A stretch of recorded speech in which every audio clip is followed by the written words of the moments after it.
আসসালামু আলাইকুম রহমতুল্লাহ, আমি সাইদ। আমরা মেঘনা পেট্রোলিয়াম চার্ট প্যাটার্নে দেখতে পাচ্ছি আওয়ারলি প্যাটার্নে। আমরা কয়েকদিন আগে এটা বাই করছিলাম, প্রায় হচ্ছে 1600 কোয়ান্টিটি বাই করছিলাম।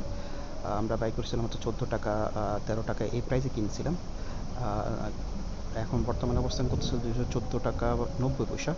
সো যেহেতু একটা নিউজ আসছে গতকাল, তেলের প্রাইস কমানো হয়েছে, সেক্ষেত্রে হয়তো একটা ফেক আউট ক্যান্ডেল আমি দেখতে পাচ্ছি মান্থলি ক্যান্ডেলে। যদিও ক্যান্ডেলটা হচ্ছে একদিনের, মানে মাত্র একদিন হয়েছে মান্থলিতে। অ্যান্ড এখন ভালো ভলিউম আসে দেখতে পাচ্ছি। যেহেতু ব্রেকআউট ক্যান্ডেল মান্থলিতে, তাহলে আমি আশা করছি খুব শীঘ্রই T+1 হিট করবে এবং T+2 হিট করবে ইন দ্য লং টাইম। আর এরপর যেটা আমরা আলোচনা করছিলাম কয়েকদিন আগে, যে কনফিডেন্স ইভেন্ট বাই করছিলাম, আপনারা দেখতে পাচ্ছেন যে বাইরের ছিল তো 66 টাকা 65 টাকা, আমাদের T+1 হিট করে ফেলছে আলহামদুলিল্লাহ। সো এটাতে আমরা সাকসেস। এখন এটা হয়তো একটু কারেকশানে যেতে পারে, বা বৃদ্ধিও পেতে পারে, T+2 হিটও করতে পারে।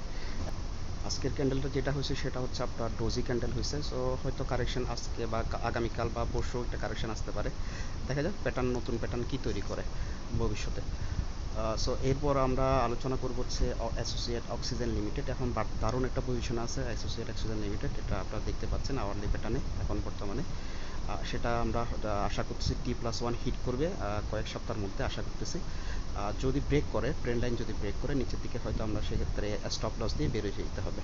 কিন্তু বর্তমান যে প্রাইস আছে, এই প্রাইস থেকে আমরা আশা করতেছি যে T+1 খুব শীঘ্রই হিট করবে, দেন T+2 হিট করবে, আশা করি বুঝতে পারছেন।